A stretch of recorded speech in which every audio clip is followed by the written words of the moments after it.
Hola estudiantes de Química General, vamos a continuar con la serie de problemas número 5 de enlace químico. Vamos a trabajar sobre el problema 2C y sobre el problema 3. Así que bueno, ya para este punto ya ustedes seguramente han escuchado y han visto los videos de los otros docentes donde les explican la información teórica y algunos ejemplos, y ya vienen apropiándose sobre algunos conceptos como son electronegatividad, regla del octeto, estructuras de Lewis, tipos de compuestos y configuración electrónica. Así que ahora, a partir de este momento, vamos a comenzar a aplicar y a juntar todos esos conceptos en los siguientes problemas, ¿sí? Los que continúan en la serie. Así que bueno, para resolver estos problemas necesitamos recordar un poco lo que es la idea fundamental de la teoría de repulsión de pares electrónicos de valencia, abreviada TREP. Entonces tenemos dos ideas centrales. La primera, como está aquí escrita, explica la distribución geométrica de los pares electrónicos que rodean al átomo central en términos de la repulsión electrostática entre dichos pares electrónicos. Aquí vamos a empezar a incluir algunos términos muy importantes como el átomo central, ¿sí?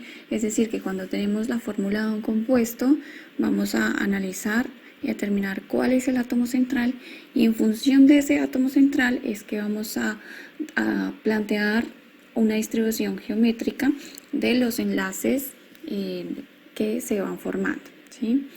Y también entonces sabemos que esta teoría nos ayuda a predecir la distribución espacial de los átomos en una molécula o un ion poliatómico, ¿sí? Muestra dónde ocurren los enlaces y hacia dónde se dirigen los pares no enlazados de electrones que están siendo parte de ese átomo central, ¿sí?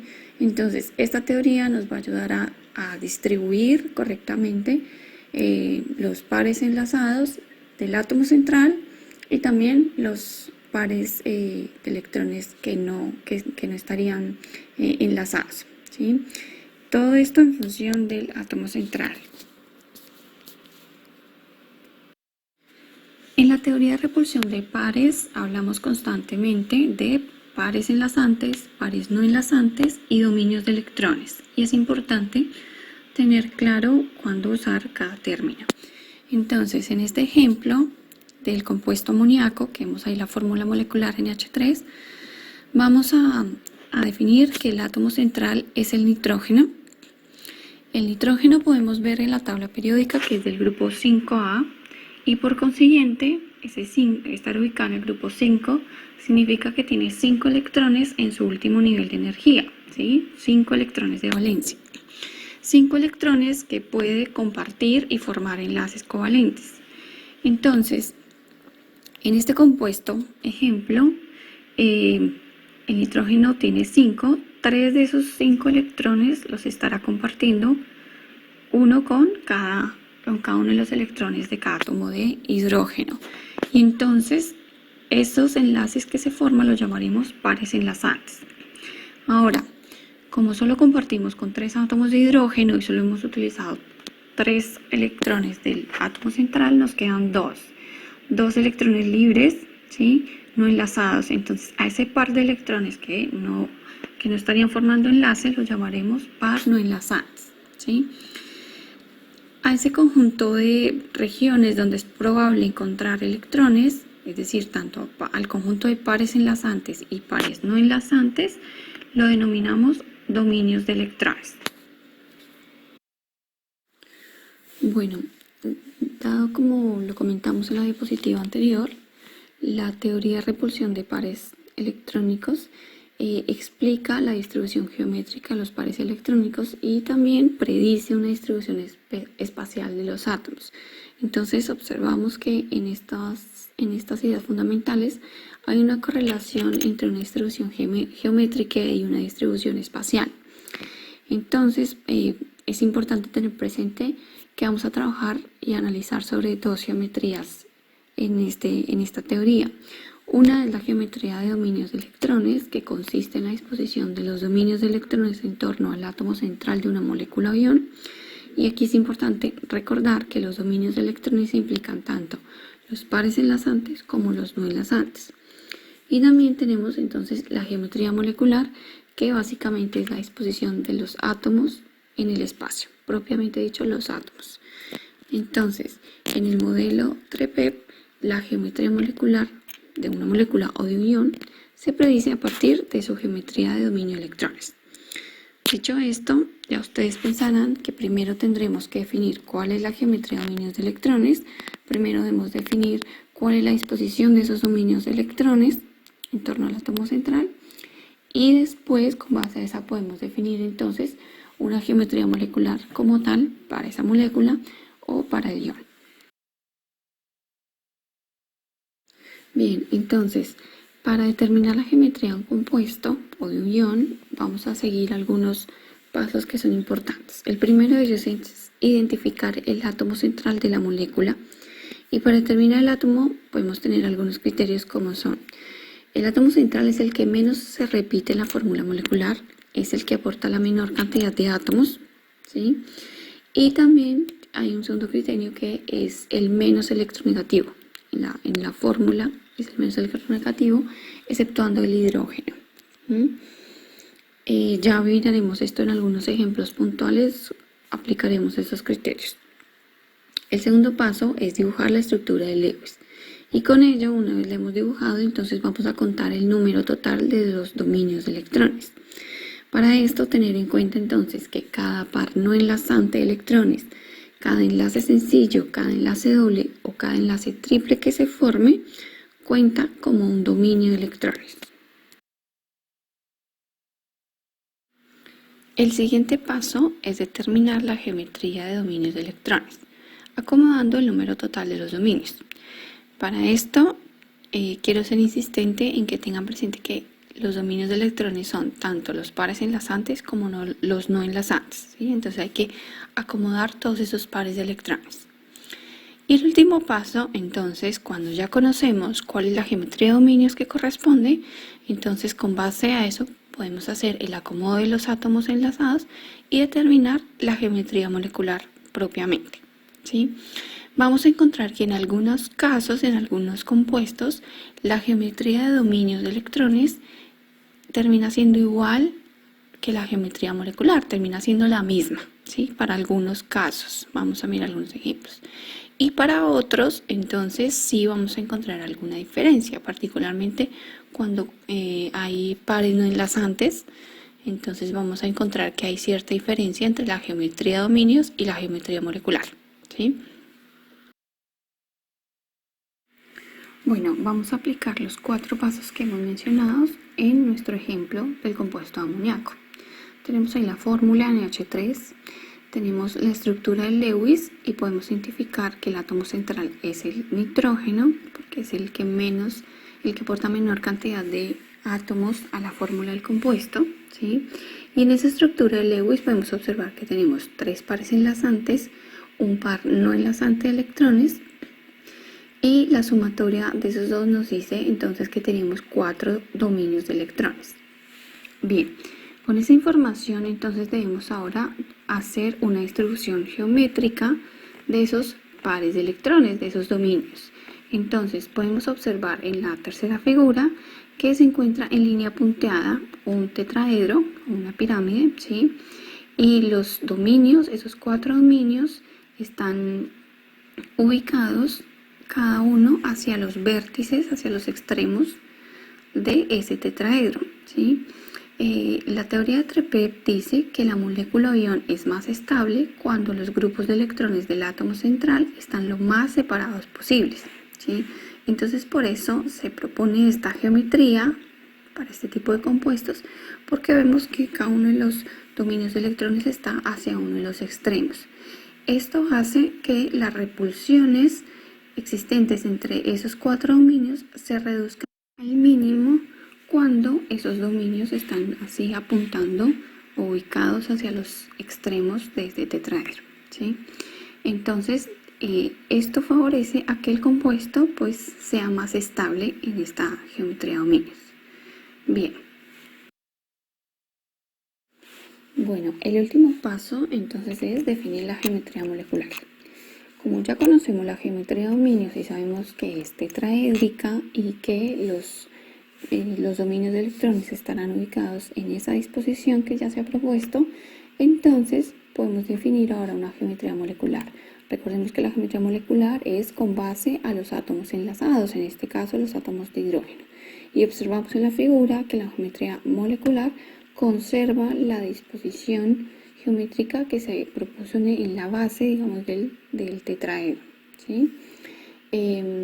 Este es un ejemplo en donde la geometría de dominios es distinta a la geometría molecular y el nombre de la geometría pirámide trigonal nos está indicando que ese compuesto tiene un par no enlazante, ¿sí?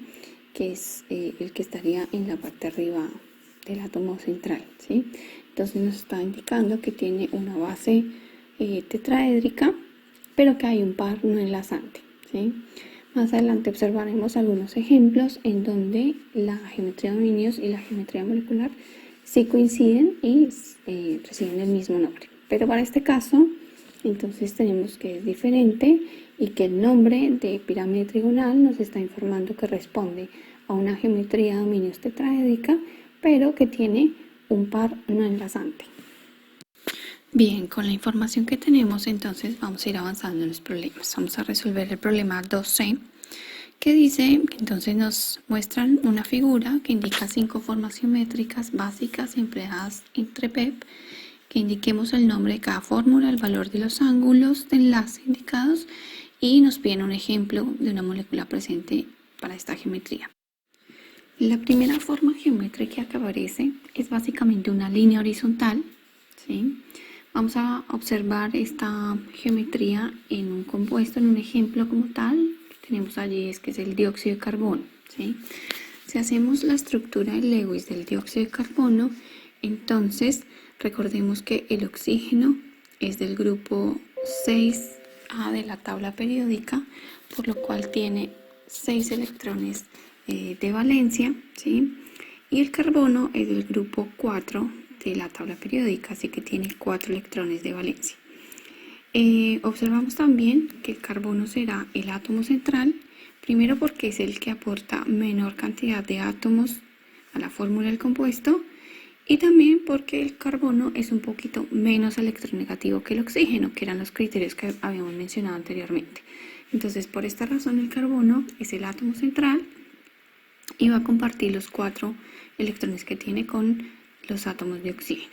Entonces, una vez establecemos la estructura de Lewis, que habíamos dicho que era el segundo paso, podemos observar que se han generado 2 dobles enlaces, ¿sí? Un doble enlace con un oxígeno y un doble enlace con el otro.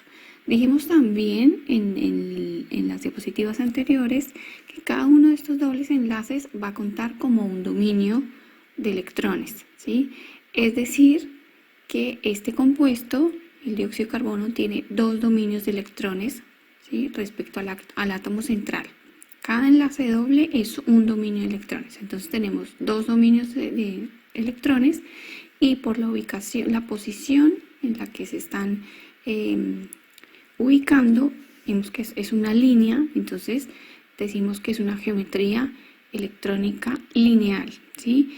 Y por esa misma razón, pues cumple con un ángulo de 180 grados entre cada uno de los dominios de electrones, ¿sí? Bien, para este compuesto observamos que el átomo central, el carbono, no tiene pares no enlazantes, ¿sí? No hay electrones libres. Entonces, este es el caso de un compuesto cuya geometría electrónica coincide con la geometría molecular, ¿sí? Y van a recibir el mismo nombre, geometría electrónica lineal y geometría molecular lineal, ¿sí? Pero la razón es porque el átomo central no tiene pares no enlazantes. De hecho, no es habitual que ocurra para una geometría lineal. La segunda forma geométrica que observamos es la de ese triángulo, ¿sí? Bueno, entonces, como ejemplo tenemos ahí el compuesto CH2O, que es la fórmula de un compuesto que se llama el formaldehído. Hemos propuesto ahí la estructura de Lewis y observamos entonces Aquí nuevamente el carbono es el átomo central. Recordemos que el carbono, como lo dijimos, tiene 4 electrones de valencia. Está compartiendo 1 con cada uno de los átomos de hidrógeno y comparte 2 con el oxígeno. Esto implica que con el oxígeno forma un enlace doble. Pero recordemos que los enlaces dobles también se cuentan como un solo dominio de electrones. Entonces tenemos allí un total de 3 dominios de electrones, ¿sí? Por esta razón, la mejor distribución geométrica que se puede dar para estos dominios de electrones, para estos 3 dominios, será esta figura, como esta trigonal, este triángulo que está propuesto ahí en la figura geométrica. Y de acuerdo a la relación del nombre con la geometría, entonces asignamos el nombre de geometría electrónica dominios trigonal plana. En algunas fuentes bibliográficas pueden encontrar este nombre también como plana triangular o triangular plana, ¿sí? Es lo mismo, se refiere a lo mismo, eso varía con la bibliografía que consulten, pero digamos que el más común es trigonal plana, ¿sí? Y dijimos además que los compuestos son más estables y las repulsiones se reducen entre más distantes se encuentran esos grupos de electrones, ¿sí? Entonces, la mejor ubicación será esa trigonal y van a obedecer a un ángulo de 120 grados. Para este compuesto, nuevamente, el carbono no tiene pares no enlazantes. Entonces, en este caso, el nombre también coincide para los dos tipos de geometría. Será una geometría electrónica dominios trigonal plana y una geometría molecular trigonal plana, ¿sí? Porque el átomo central no tiene pares no enlazantes. La siguiente figura geométrica que aparece es como una pirámide y esta pirámide entonces corresponde a una geometría tetraédrica, ¿sí? Como la que observamos ahí. El ángulo que se forma es de 109.5 grados entre los grupos de electrones, entre los pares enlazantes. Es importante recordar que esta teoría se fundamenta en la repulsión de pares electrónicos, ¿sí? Es decir, que entre la posición espacial que ubiquen sea más distante entre un grupo de electrones y otro, entre más distante se consiga, pues es más estable la molécula, ¿sí? Entonces por eso tratan de ubicarse espacialmente lo más distante posible los grupos de electrones. Como ejemplo de esta geometría tenemos el tetrafluoruro de carbono. Vemos ahí que hicimos la figura de la estructura de Lewis, ¿sí? Hemos dicho que el carbono es del grupo 4, tiene 4 electrones de valencia, ¿sí? Cada uno de esos electrones de valencia lo comparte con un electrón de un átomo de flúor, ¿sí? El flúor por su parte es del grupo 7A, así que tiene 7 electrones en el último nivel de energía, 7 electrones de valencia, y forma el enlace con el carbono, ¿sí? Vemos entonces que se han formado 4 enlaces sencillos, 4 pares enlazantes, ¿sí? Al átomo central no le sobra ningún par de electrones, entonces no hay pares no enlazantes.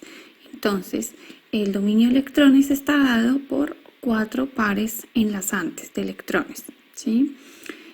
También podemos observar que tanto cada uno de los átomos de flúor como el átomo de carbono están cumpliendo perfectamente con la regla del octeto. Cada uno completa 8 electrones en el compuesto. Observamos que el átomo central no tiene pares no enlazantes, ¿sí? No hay electrones libres. Entonces, este es el caso de un compuesto cuya geometría electrónica coincide con la geometría molecular. A continuación tenemos una figura geométrica un poco más compleja. Para el caso de la geometría molecular nos indica el nombre de una geometría bipiramidal trigonal y aquí es importante destacar dos ángulos de enlace, uno que es de 90 grados y otro que es de 120 grados. Quizás se aprecie mejor en el ejemplo 3D, en la figurita 3D que está aquí en la diapositiva, para que podamos apreciar entre cuáles cumplen los 90 grados y en qué dirección se cumplen los 120 grados. Recuerden que siempre se trata de ubicar la mayor distancia posible, ¿sí? La mayor repulsión posible entre los grupos de electrones. Como ejemplo tenemos el pentacloruro de fósforo. Tenemos entonces allí que el fósforo es del grupo 5 de la tabla periódica, está compartiendo sus 5 electrones de valencia, no tenemos ningún par no enlazante, ¿sí? Entonces tenemos un dominio de electrones, 5 dominios de electrones que están dados por 5 pares enlazantes y corresponde a una geometría bipiramidal trigonal. Observamos que el átomo central no tiene pares no enlazantes, ¿sí? No hay electrones libres. Entonces, este es el caso de un compuesto cuya geometría electrónica coincide con la geometría molecular. Bueno, la última figura geométrica que nos presenta es un poco más compleja, corresponde a una geometría electrónica octaédrica, es para compuestos que impliquen mayor cantidad de átomos, ¿sí? Muy poliatómicos. En este caso, por ejemplo, tenemos el hexafluoruro de azufre, quizás se aprecie un poco mejor ahí en la figurita 3D, que tiene lugar la formación de ángulos de 90 grados entre cada uno de los grupos de electrones, ¿sí? Sabemos que el azufre para este caso es el átomo central en la estructura Lewis, porque aparte que solamente participa un átomo de azufre en el compuesto, pues sabemos que el azufre es menos electronegativo que el flúor, por eso es el átomo central. Así que bueno, vemos también que hay 6 pares enlazantes. Al azufre no le sobra ningún par no enlazante, es decir, que el dominio de electrones corresponde o está dado por 6 pares enlazantes en una geometría octaédrica. Observamos que el átomo central no tiene pares no enlazantes, ¿sí? No hay electrones libres. Entonces, este es el caso de un compuesto cuya geometría electrónica coincide con la geometría molecular. Bueno, para terminar este ejercicio, les dejo esta imagen que resume las 5 formas geométricas que hemos utilizado en los ejemplos y que son las más frecuentes. A medida que avancen con los problemas y que analicen otras estructuras, van a encontrar que estas pues varían en la geometría molecular en la medida que hayan pares no enlazantes, ¿sí? Van a ir recibiendo otros nombres, ¿sí? Pero estas 5 son la base de la geometría y la teoría de repulsión de pares de electrones. Bueno, ahora vamos a resolver algunos cuantos de los ejercicios que hacen parte del problema 3A. Nos piden que predicamos la geometría de las siguientes moléculas utilizando la teoría de repulsión de pares electrónicos. Bueno, uno de los que aparece allí es el trifluoruro de boro. Recordemos que lo primero es definir quién es el átomo central, ¿sí? Para poder definir la geometría. En este caso, el boro es del grupo 3 de la tabla periódica, tiene 3 electrones de valencia, y el flúor es del grupo 7, así que tiene 7 electrones de valencia y además el flúor es más electronegativo. De este modo, entonces, el átomo central será el boro, ¿sí? Tenemos allí propuesta la estructura de Lewis, donde indicamos que el boro es el átomo central. Y esa geometría, entonces, nos corresponde a una geometría trigonal plana, ¿sí? Tenemos 3 enlaces sencillos que se han formado entre boro y flúor y cada uno de los átomos de flúor. Entonces son 3 pares enlazantes, 3 que corresponden a 3 dominios de electrones y una geometría trigonal plana. Bien, este compuesto tiene algo especial, ¿sí? Ya hemos definido que de acuerdo a sus pares enlazantes corresponde a una geometría trigonal plana. Ya sabemos que va a tener ángulos de 120 entre cada uno de los enlaces.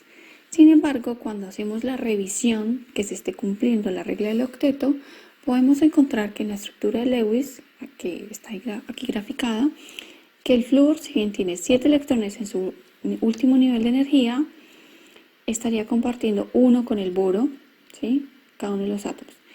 Pero, ¿qué pasa con el boro? El boro solo tiene 3 electrones de valencia, ¿sí? Por más que comparta 1 con el flúor, el boro como tal, dentro de este compuesto, no estaría cumpliendo la regla del octeto, ¿sí? Porque por más que comparta con los 3 átomos de flúor, llegaría a un total de 6 electrones, ¿sí? Entonces, es una de las limitaciones, es una de las excepciones a la regla del octeto. Entonces, como lo escribí acá, son moléculas en las que el átomo central tiene menos de un octeto, ¿sí? Esto es frecuente en casi todos los compuestos covalentes del grupo 3A de la tabla periódica, en particular para el boro, ¿sí? Porque son elementos que solamente tienen 3 electrones en su capa de valencia, ¿sí? Entonces forman el enlace, pero por más que lo formen y comparten, no llegan a completar 8 electrones en ese enlace.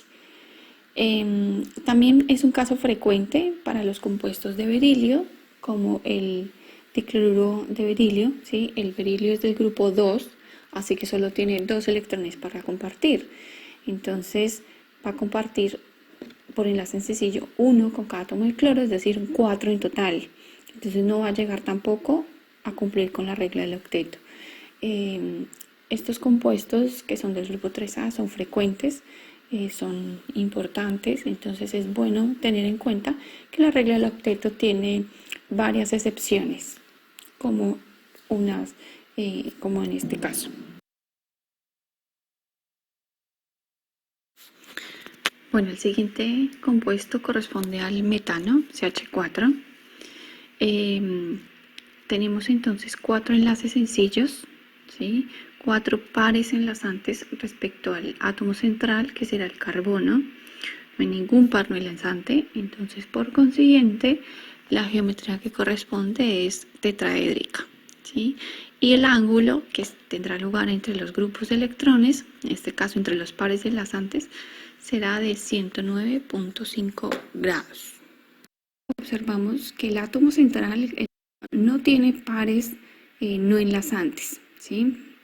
No hay electrones libres. Entonces, este es el caso de un compuesto cuya geometría electrónica coincide con la geometría molecular. Bueno, de nuevo tenemos el pentacloruro de fósforo, que como mencionamos anteriormente, es un compuesto poliatómico más numeroso. Se compone de 5 pares enlazantes. No hay ningún par electrónico no enlazante o libre para el átomo central, que será el fósforo. Y por consiguiente, entonces, los ángulos que aquí se dan son de 90 y 120 grados, como se puede ver mejor ahí en la figurita 3D. Y la geometría entonces será bipiramidal trigonal. Este compuesto tiene algo en particular que lo comentaremos en la siguiente diapositiva. Observamos que el átomo central no tiene pares no enlazantes, ¿sí? No hay electrones libres. Entonces, este es el caso de un compuesto cuya geometría electrónica coincide con la geometría molecular. Bueno, este compuesto, el pentacloruro de fósforo, es un ejemplo de un tipo de compuestos de moléculas en las que el átomo central tiene más de un octeto. Es decir, también es una excepción o una limitación de la regla del octeto. Entonces, ¿cómo se entiende esto? Bien, si revisamos el fundamento de la regla del octeto, esta dice que se trata de un orbital S y 3 orbitales P de la capa de valencia de un átomo que pueden acomodar máximo 8 electrones, ¿sí?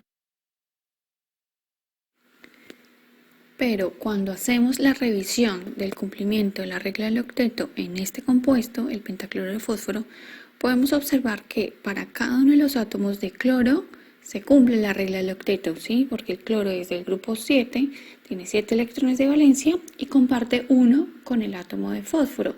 Entonces cada uno de los átomos de cloro estaría cumpliendo el octeto. Pero no ocurre lo mismo para el fósforo, porque si hacemos la cuenta, el fósforo es del grupo 5, tiene 5 electrones de valencia y está compartiendo uno con cada átomo de cloro, es decir, que tiene un total de 10 electrones y por consiguiente estaría superando la regla del octeto. ¿Esto cómo es posible? Bueno, porque sabemos que el fósforo es del grupo 3, del periodo 3, perdón, de la tabla periódica, es decir, que tiene 3 niveles de energía, ¿sí? Entonces, cuando llega a tener 3 niveles, en el tercer nivel de energía hay orbitales S, orbitales P y orbitales D. Es decir, que tiene más lugar para acomodar mayor número de electrones, más grande que 8, un número superior a 8 electrones, ¿sí? Entonces, es lo que llamamos un caso de una capa de valencia extendida, ¿sí? Porque esto sucede y lo pueden estar deduciendo en este momento para elementos que estén superior al periodo 3 o que tengan un número cuántico superior a 3, ¿sí? Porque ya tienen más niveles y más orbitales en donde pueden acomodar mayor número de átomos, ¿sí? Entonces es un caso muy frecuente. Vemos entonces que tendríamos que acomodar un total de 40 electrones, ¿sí? Son 35 electrones que se aportan por los 5 átomos de cloro y los 5 del fósforo, que hay que acomodarlos y que esto puede ser posible porque el átomo de fósforo cuenta con orbitales P y orbitales 3D también, ¿sí? En donde puede acomodar todos los electrones. ¿Cómo sucede esto? Bueno, eso lo van a completar con las teorías de hibridación y lo van a aplicar en unos ejercicios un poco más adelante de esta misma serie de problemas. Bueno, tenemos de nuevo el hexafluoruro de azufre, que fue uno de los ejemplos que mencionamos en el segundo ejercicio. Bueno, de este pues ya hemos comentado que tenemos entonces 6 pares enlazantes, ¿sí? Con lo cual nos da una geometría octaédrica y que entre cada uno de los grupos de electrones, entre cada par enlazante, entonces tendríamos ángulos de 90 grados, ¿sí? Para agregar a este ejercicio solo tener presente que también es un caso de un octeto extendido, porque si miramos su estructura de Lewis, entonces vemos que cada uno de los átomos de flúor está completando los 8 electrones necesarios que se dice por la regla del octeto, ¿sí? 7 que tienen en su último nivel de energía y uno que comparten con el átomo de azufre. Pero si revisamos el átomo central, el azufre, sabemos que tiene 3 niveles de energía, es decir, que su configuración electrónica terminará en 3s y 3p, ¿sí? Tiene orbitales 3s, 3p y por consiguiente puede también tener 3d, es decir, tiene lugar para acomodar más electrones, ¿sí? Entonces, si hacemos la cuenta, serían 48 electrones en total que habría que acomodar en esos niveles de energía, ¿sí? Entonces, bueno, tener presente eso, que es un octeto extendido, pero que el compuesto entonces tiene 6 dominios de electrones dados por 6 pares enlazantes en una geometría electrónica, ¿sí? Y cómo resulte esa parte del enlace, bueno, será algo también que ejercitarán un poco más adelante con los problemas de hibridación. Observamos que el átomo central no tiene pares no enlazantes, ¿sí? No hay electrones libres. Entonces, este es el caso de un compuesto cuya geometría electrónica coincide con la geometría molecular. Bueno, el siguiente ejercicio es el sulfuro de hidrógeno. Para este compuesto, entonces, nuevamente el azufre es el átomo central porque es el que menos cantidad de átomos participan en la fórmula del compuesto, ¿sí? Sabemos que el azufre es del grupo 6 de la tabla, tiene 6 electrones de valencia. Hemos realizado la figura, el gráfico de la estructura de Lewis, ¿sí? Que está ahí propuesto. Y sabemos entonces que estará compartiendo un electrón con cada uno de los átomos de hidrógeno, ¿sí? Esto hace que nos queden 2 pares no enlazantes, ¿sí? Entonces tenemos un total de 2 pares enlazantes y 2 pares no enlazantes. La sumatoria nos da un total de 4 dominios de electrones. Sabiendo que son 4 dominios de electrones, entonces podemos saber, y lo definimos en el ejercicio C, que cuando hay 4 dominios de electrones, la geometría electrónica correspondiente es una tetraédrica, ¿sí? Para 4 dominios. Pero en este caso, este compuesto tiene 2 pares enlazantes. Entonces, la acomodación de los átomos de hidrógeno en esta disposición geométrica definen que la geometría molecular será una angular, ¿sí?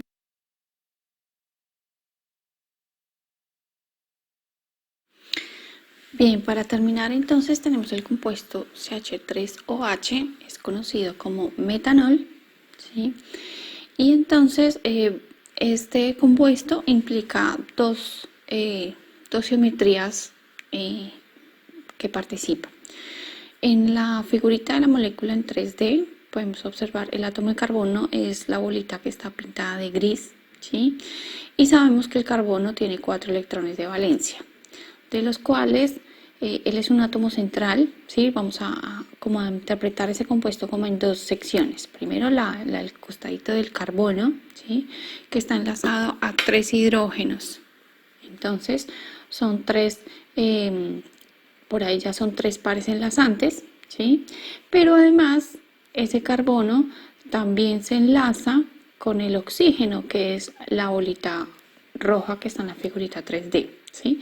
Es decir, que ese carbono está teniendo igual 4 pares enlazantes, ¿sí? No le está quedando ningún par de electrones libres. Por consiguiente, esa parte del compuesto, lo que sería el carbono unido a 3 hidrógenos y al oxígeno, tendría una geometría electrónica tetraédrica con ángulos de 109.5 grados. Y la otra mitad del compuesto es lo que corresponde al análisis del oxígeno, ¿sí? El oxígeno es la bolita roja que está en la figura 3D. Sabemos que el oxígeno tiene 6 electrones de valencia y para este caso estaría compartiendo 2. Uno que comparte para formar el enlace con el carbono y otro con el otro hidrógeno que está en la fórmula, ¿no? El OH. Es decir, que de los 6 le estarían quedando 2 pares de electrones no enlazantes, ¿sí? Entonces tendríamos, para el caso de esa porción del compuesto, de la región del oxígeno, entonces tendríamos 2 pares enlazantes y también 2 pares no enlazantes. Esto es un total de 4 dominios de electrones. Pero como mencionamos en el ejercicio anterior, entonces como tenemos 4 dominios de electrones, será una tetraédrica.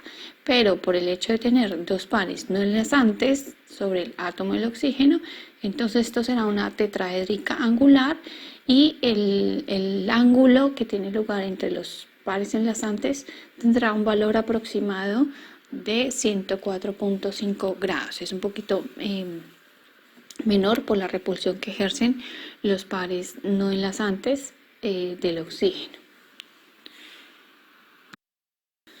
Bueno, chicos, estos serían algunos problemas para aportar. Hay más problemas que se irán continuando con otros docentes y sigan practicando. No olviden hacer sus consultas, bien sea por mail o por las sesiones de Zoom y conferencias con cada uno de los docentes. Y bueno, vamos haciendo esto lo mejor posible para hacer bien el curso de esta materia.